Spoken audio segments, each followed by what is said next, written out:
Selamat malam. Perkenalkan, nama saya Tino Frieri. Kali ini saya akan mempresentasikan topik yang cukup menarik, yaitu pemodelan CRKID untuk penyakit COVID-19. Sebelumnya saya akan menjelaskan mengenai konten apa saja yang akan saya bahas selama beberapa menit ke depan. Yang pertama adalah latar belakang. Di sini saya akan menjelaskan kenapa saya memilih topik ini dan kenapa topik tersebut penting untuk dibahas. Yang kedua adalah penjelasan mengenai model CRKID. Di sini saya akan menjelaskan secara singkat mengenai model tersebut dan bagaimana pemodelan tersebut bekerja, serta variabel-variabel yang penting dalam pemodelan tersebut. Yang ketiga, data dan eksplorasi data. Di sini saya akan menjelaskan mengenai sumber data saya dan menjelaskan bagaimana saya mengolah data tersebut. Yang selanjutnya adalah asumsi model, di mana tentunya pastinya ada banyak faktor yang sulit untuk diperhitungkan, sehingga asumsi model ini akan membantu mensimplifikasi masalah tersebut. Selanjutnya, estimasi parameter yang akan saya gunakan dalam pemodelan, dan tentunya saya akan menjelaskan bagaimana saya dapat menghitung dan mengkalkulasi estimasi parameter tersebut. Selanjutnya adalah hasil pemodelan Serkide saya sendiri. Nah, dan nanti saya akan menjelaskan hasilnya bagaimana dan kesimpulan apa yang bisa didapat dari hasil pemodelan itu tersebut. Dan selanjutnya saya akan menambahkan suatu variabel yang menarik yang tentunya pasti ini sangat berhubungan dengan penyebaran penyakit, yaitu adalah penambahan variabel vaksinasi pada model CRKID tersebut. Karena tentunya hal ini akan melihat bagaimana faktor pengaruh vaksinasi terhadap permasalahan tersebut. Dan yang terakhir saya akan memberikan kesimpulan terhadap hasil pemodelan saya sendiri. Oke, pertama-tama seperti yang kita ketahui, penyebaran penyakit adalah suatu masalah yang tentunya dapat mempengaruhi banyak aspek. Dan jika penyebaran penyakit itu sudah parah, hal ini dapat berubah menjadi masalah pandemi. Tentunya pandemi COVID-19 ini mempengaruhi miliaran orang dalam bidang kesehatan, kehidupan, makanan, dan juga bahkan pekerjaan. Semua hal tersebut merasakan impact negatif karena pandemi COVID-19. Pandemi tersebut telah menyebabkan 120 juta kasus infeksi, dan tentunya ini bahkan bisa dapat memengaruhi perekonomian dan dapat menurunkan GDP negara. Nah, ketidakpastian tersebut membawa kita ke suatu solusi yang dapat kita berikan, yaitu adalah pemodelan CRKID, di mana setiap penyakit epidemik tentunya mereka mempunyai sebuah kesamaan. Kesamaannya adalah di behavior mereka, behavior perubahan dinamik yang penyebaran penyakit tersebut. Sehingga pemodelan ini dapat membantu kita untuk mencegah, mengontrol, serta mengendalikan penyebaran penyakit tersebut. Sehingga keputusan yang tepat dapat diambil untuk penanggulangan penyakit tersebut. Selanjutnya kita akan membahas apa sih itu model CRKID. Jadi model tersebut adalah compartmental model yang banyak digunakan secara luas untuk memprediksi dan mengontrol pandemi. Model tersebut didasarkan pada sistem ODE, Ordinary Differential Equation, yang fokus pada perubahan dinamik dari suatu populasi pada jangka waktu tertentu. Dan jangka waktu tertentu itu ditentukan oleh tergantung kebutuhan pemodelan kita sendiri. Dalam model ini populasi dibagi menjadi beberapa kompartemen yang berbeda-beda, yaitu yang pertama susceptible atau orang yang rentan terhadap penyebaran penyakit tersebut, dan selanjutnya expose, orang yang sudah terpapar tapi belum menunjukkan gejala apapun, selanjutnya infected, orang yang sudah terinfeksi, dan selanjutnya recovered, orang yang sudah sembuh, dan selanjutnya karantin, orang yang diisolasi dengan tujuan untuk mengurangi penyebaran penyakit, karena tentunya seperti yang kita ketahui di dalam COVID-19 sendiri ada yang dinamakan karantina juga. Dan yang terakhir adalah um, disease, yang artinya orang yang meninggal. Selanjutnya saya akan menjelaskan bagaimana saya memodelkan model Serkide secara matematis. Jadi seperti yang kalian dapat lihat, yang pertama adalah di sini ada beberapa variabel, variabel baru yang di mana saya akan menjelaskan variabel apa saja variabel tersebut. Yang pertama di sini ada variabel A, di mana variabel itu adalah laju penularan. B di mana itu adalah laju inkubasi, C adalah laju infeksi, dan E adalah laju kesembuhan. Dan di sini juga ada variabel D di mana variabel itu adalah laju hospitalisasi saat gejalanya muncul. Jadi basically itu adalah laju karantina. Dan selanjutnya di sini adalah C1 yang dimana itu adalah bagian orang yang terinfeksi atau semacam part orang berapa persen orang yang terinfeksi. Dan si dua adalah orang terinfeksi, tetapi dia di karantina. Dan di sini kalian dapat melihat kalau misalnya seperti yang tadi sudah saya sebutkan, model Sirkidi adalah sistem ODE, sistem Ordinary Differential Equation, yang dimana di sini kita dapat memodelkan secara matematis tiap kompartemen-kompartemen itu dalam bentuk laju. Jadi di sini ada laju susceptible yang dapat kalian bisa lihat rumusnya di sini, expose juga ada, infect juga ada, dan infect 2 juga ada, dan karantin dan recover, dan juga yang terakhir disease atau kematian. Oke, selanjutnya di sini saya akan menjelaskan diagram alir model di sini agar kita dapat mengerti bagaimana periode penyebaran penyakit model tersebut bekerja. Di sini seperti yang tadi sudah saya jelaskan, ada yang dinamakan suspek, susceptible. Susceptible ini adalah orang yang rentan untuk terkena penyebaran virus ini. Dan selanjutnya, susceptible itu dapat berubah menjadi expose atau orang yang terpapar tapi dia belum menunjukkan gejala apapun. Dan setelah itu dia akan dapat mengalami T0, yaitu di mana T0 adalah masa inkubasi, inkubasi dari tentunya virus tersebut, dan dia dapat berubah menjadi infected, dan di sini ada asymptomatic atau pre-symptomatic yang berarti gejala itu belum muncul, tetapi dia memang sudah terinfeksi. Dan di sini ada T1 di mana itu adalah infection period, di mana periode infeksi tersebut itu muncul dan itu dia akan menunjukkan gejalanya.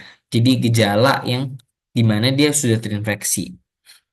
Yang selanjutnya adalah T2, di mana T2 itu adalah di saat karena gejala tersebut sudah muncul, maka orang tersebut memutuskan untuk mengecek penyakitnya dan ternyata jika dia memang sudah terkena penyakit tersebut, maka dia ada kemungkinan untuk di karantina karena tujuan isolasi ini tentunya untuk mengurangi penyebaran dari penyakit tersebut. Dan dari karantina sendiri ada T3 di mana T3 ini adalah recovery period. Jadi karena dia sudah di karantina, dia dapat bisa ke recovery period. Tapi ada kemungkinan lain di mana dia juga bisa mengalami meninggal dari karantina tersebut. Dan juga kemungkinan tidak hanya itu, tapi di sini juga ada dari infected, itu bisa jadi recover. Jadi tidak perlu ke proses karantina itu sendiri. Oke, mungkin di sini saya akan menambahkan diagram alir model tersebut. Kenapa? Karena di sini saya akan menggunakan variabel-variabel lain. Tadi kan saya menggunakan variabel A, B, C, D, E kan. Tapi di sini saya dalam pengerjaan saya sendiri menggunakan variabel-variabel ini. Maka itu saya menyesuaikan lagi. Di sini saya menggunakan variabel beta untuk dari susceptible ke expose dan variabel sigma untuk expose ke infected. Infected ke recover, yaitu laju kesembuhan itu saya menggunakan gamma, dan infected ke karantin di sini saya menggunakan kappa, dan dari karantin ke recover saya menggunakan delta, dan dari karantin ke disease saya menggunakan epsilon. Dan variabel-variabel ini yang akan saya gunakan dalam pengodingan saya nanti juga. Selanjutnya di sini kita akan bahas mengenai data dan eksplorasi data. Jadi data ini saya ambil dari website Kementerian Kesehatan Indonesia. Dan data apa saja yang saya gunakan? Untuk pemodelannya sendiri saya menggunakan data-data yaitu di mana data-data awal. Jadi di sini saya tadi sudah men-state pemodelan saya dan untuk melakukan pemodelan tersebut sebenarnya saya hanya membutuhkan data-data awal.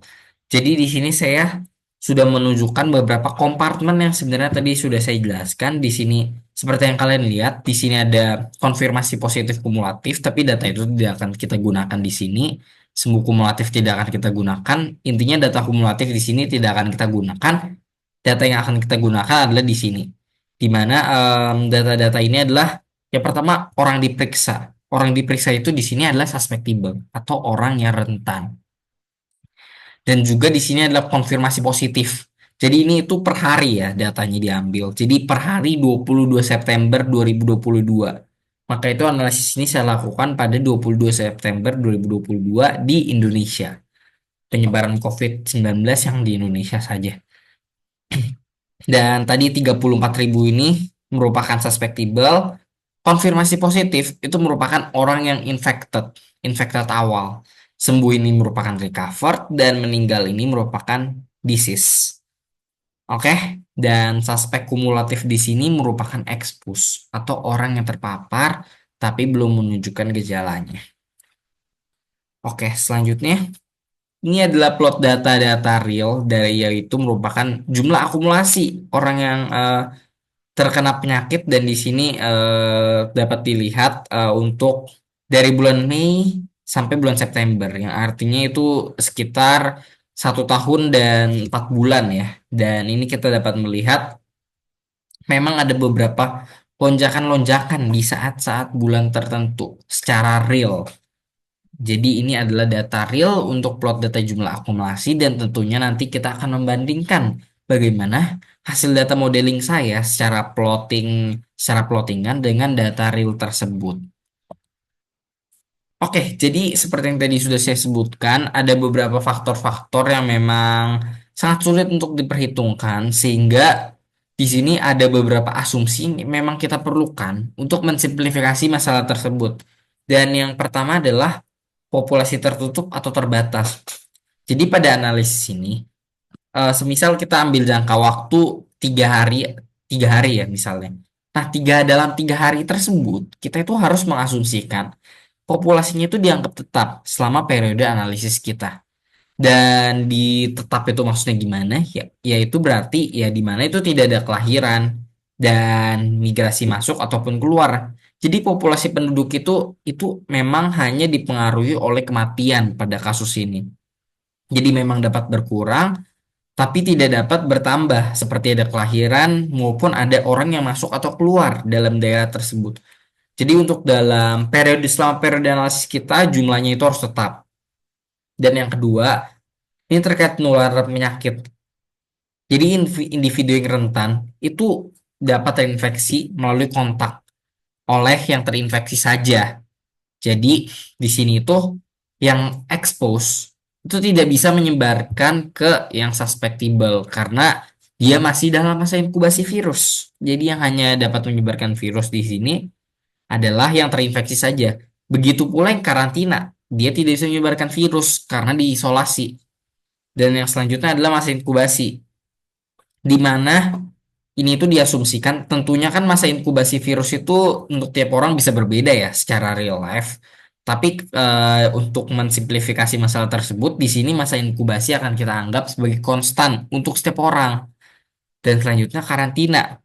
Jadi untuk individu-individu yang bisa diisolasi hanyalah individu yang memang sudah terkonfirmasi terinfeksi saja. Itu untuk mengurangi penyebaran tentunya di sini. Dan yang selanjutnya, asumsi yang kelima adalah penyembuhan dan kematian. Nah, jadi di sini itu individu yang terinfeksi memiliki dua kemungkinan selanjutnya, yaitu di mana dia bisa pulih atau recover, ataupun dia meninggal. Dan yang selanjutnya adalah efektivitas karantina. Jadi karantina ini emang berfungsi untuk mengurangi penularan. Dan individu karantina ini tidak dapat melakukan kontak pada yang susceptible maupun expose, sehingga memang dia akan membantu mengurangi penyebaran-penyebaran tersebut. Karena yang infected tadi jumlahnya berkurang dan mereka tidak dapat melakukan kontak, sehingga penyebaran virus juga dapat berkurang di sini. Dan yang selanjutnya adalah homogenitasi populasi. Walaupun ini terkesannya kurang realistis, tapi di sini tuh setiap individu di sini itu mereka itu memiliki perilaku dan resiko yang sama. Jadi walaupun dalam dunia real life mungkin ada orang yang kebal, ada orang yang lebih memiliki tingkat imunitas yang lebih tinggi, tapi di dalam kasus modelan ini kita mengasumsikan di mana semua orang itu memiliki tingkat kekebalan yang sama atau dapat terinfeksi dengan peluang yang sama. Oke, selanjutnya di sini yang pertama kita akan melakukan estimasi parameter tersebut. Nah, jadi tadi seperti yang tadi sudah saya mention, untuk estimasi parameter ini sendiri, kita hanya membutuhkan nilai awal, yaitu pada 22 September 2022. Jadi bagaimana caranya? Jadi seperti yang tadi sudah saya sebutkan, tadi kan kita sudah tahu bagaimana pemodelan circuit dia tersebut kan. Dan pemodelannya itu dalam bentuk laju kan. Jadi pada kasus ini tuh metode yang saya gunakan adalah curve fitting. Jadi kita itu menggunakan nilai awal, dan nilai awal itu lalu kita akan melakukan looping selama 100 hari. Jadi yang pertama kayak kita dari hari pertama, lalu kita akan menghitung di hari kedua jumlah susceptible, expose, infect, recover, karantin, dan disease-nya untuk selama 100 hari ke depan. Dan setelah kita melakukan looping untuk 100 hari ke depan, tentunya kan kita akan mendapatkan data-data kan pastinya. Data-data selama 100 hari itu kan. Dan data-data selama 100 hari itu juga nantinya akan kita gunakan. Jadi kita akan melakukan curve fitting. Jadi kita akan melihat em, untuk dari 100 data itu parameter yang mana yang kayak sekiranya mendekati lah, mendekati rataan dari 100 data tersebut yang akan digunakan. Di sini kalian juga dapat melihat codingannya. Di sini saya menggunakan nilai awal, lalu saya melakukan looping. Dan di sini saya melakukan estimasi parameter dengan curve fitting dengan fitur curve fit di sini untuk mengestimasi estimasi parameter yang saya butuhkan untuk modeling, yaitu beta, sigma, gamma, delta, kappa, epsilon, dan juga mu.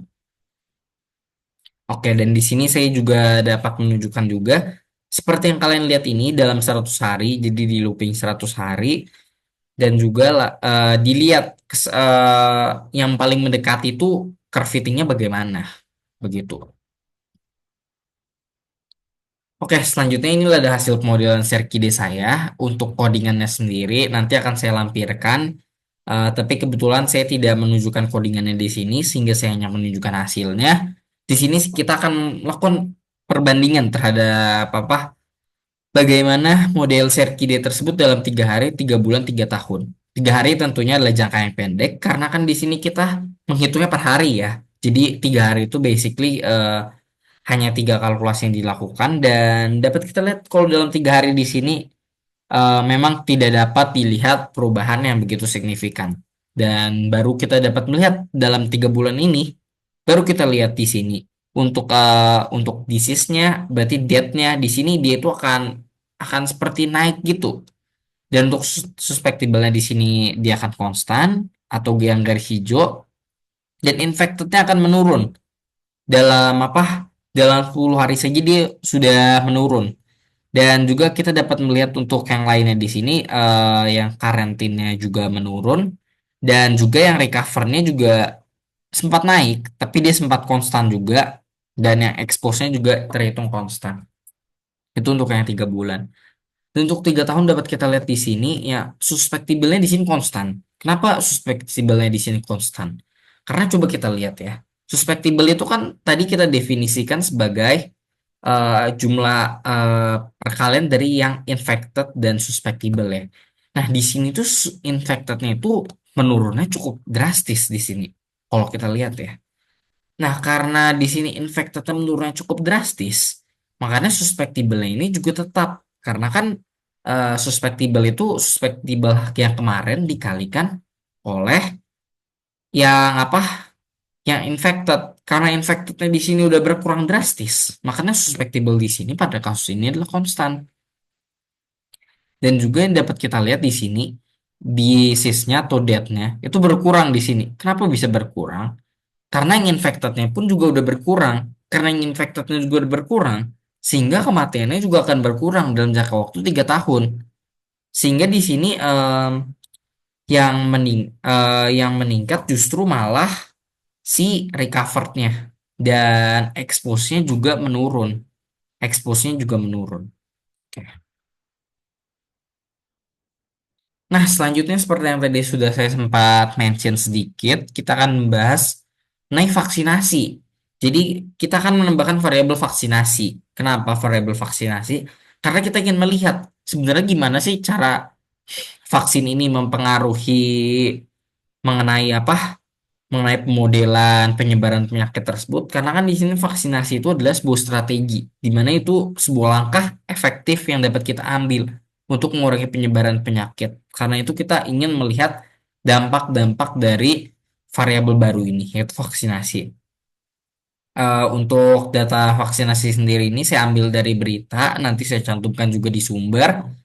Dan juga di sini dapat kita lihat, saya mengambil juga yang datanya 22 September. Ini ada dosis 1, dosis 2, dosis 3, dosis 4. Tapi di sini saya tidak membedakan dosis, sehingga saya menjumlahkan jumlah dosisnya tersebut dan melihat persentase vaksinasi secara keseluruhannya saja. Oke, nah jadi dalam vaksinasi ini kan tentunya akan ada sebuah hal yang baru di sini, yaitu di mana yang dapat kita lihat di sini, vaksinasi ini memengaruhi NIU di sini. Nah, NIU ini kan laju vaksinasi kan.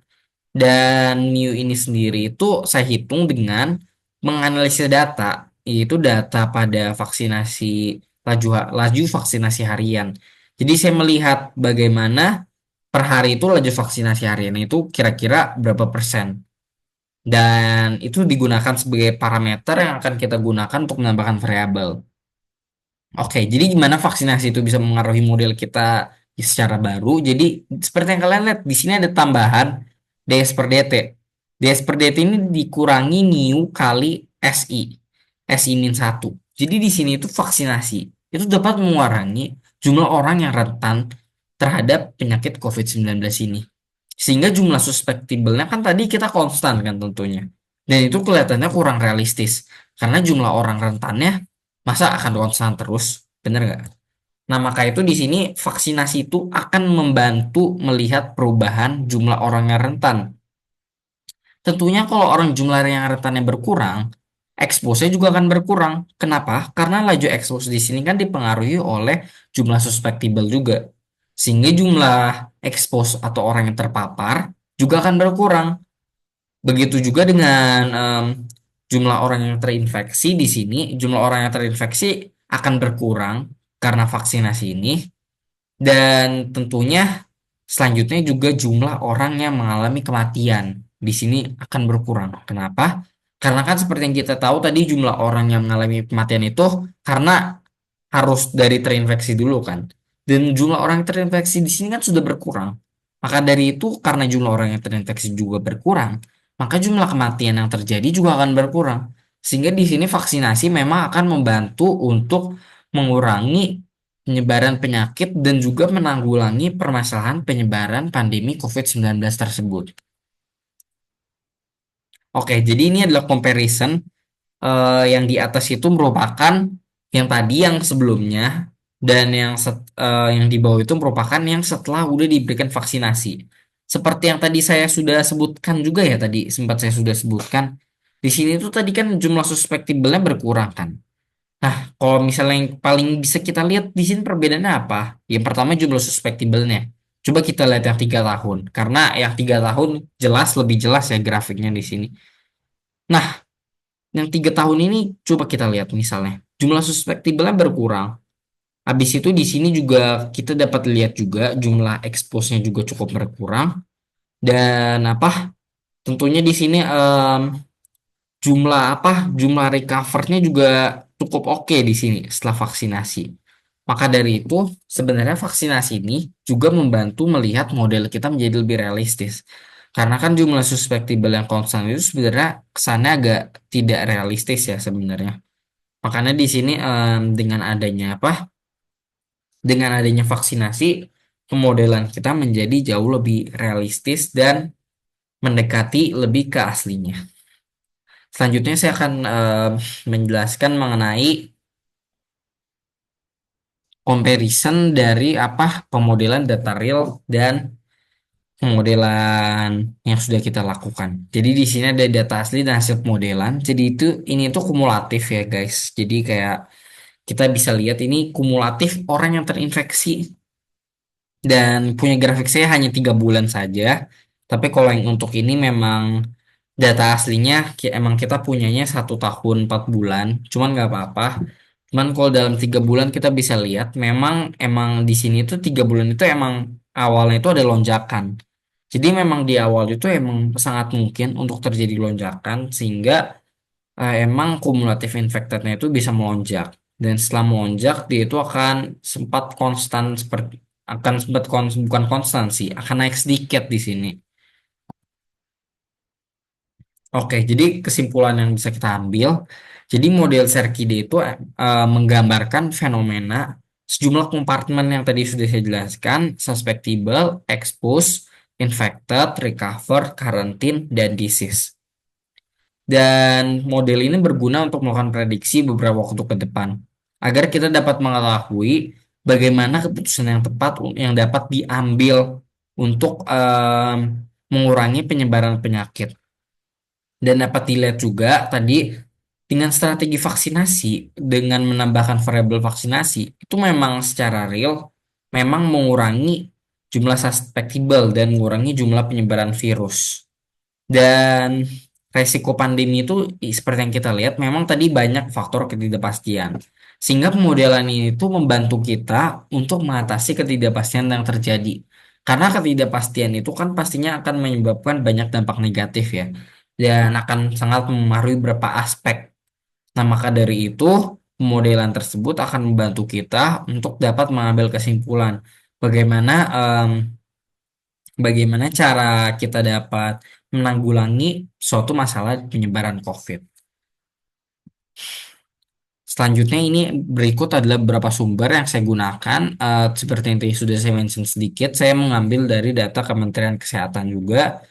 Dan saya juga di sini saya mengambil dari suatu jurnal yang menurut saya penting, yang itu adalah sumber ini, sumber sumber kelima itu adalah jurnal yang saya gunakan dalam pemodelan ini. Selanjutnya ini adalah lampiran untuk codingnya sendiri. Di sini saya juga akan membantu untuk menunjukkan codingan saya sendiri.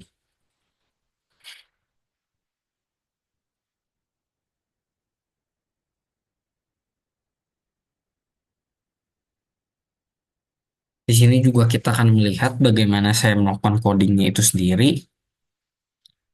Walaupun tadi sebenarnya saya sudah menjelaskan, tapi memang ada beberapa hal yang saya sudah mau jelaskan lagi. Jadi coding yang pertama ini, seperti yang tadi sudah saya jelaskan, ini merupakan estimasi parameter di mana saya menggunakan curve fitting dan data yang saya gunakan adalah data hari awal atau data di saat waktu T-nya 0.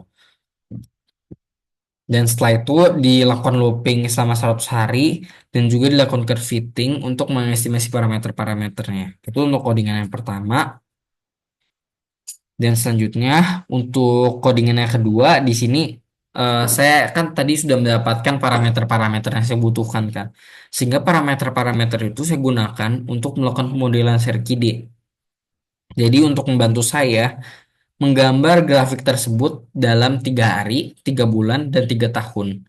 Di sini memang 3 hari itu tidak terlalu terlihat jelas, tapi di saat 3 bulan kita sudah bisa melihat bagaimana grafik tersebut dapat berpengaruh pada 3 bulan pertama. Dan 3 tahun itu untuk jangka yang lebih panjang lagi, di mana data-datanya itu sudah terlihat jelas perubahan-perubahannya. Selanjutnya di sini saya melakukan coding seperti yang tadi sudah saya sebutkan. Tadi kan saya data real saya itu akumulasi penyebarannya kan, akumulasi orang yang terinfeksi. Sehingga di sini saya juga membuat codingan lagi untuk memberikan perbandingan akumulasi dengan data real saya. Jadi untuk akumulasi penyebaran yang infectednya saya lakukan coding lagi dan di sini saya juga lakukan selama 3 hari. 3 bulan dan juga 3 tahun untuk melihat comparisonnya.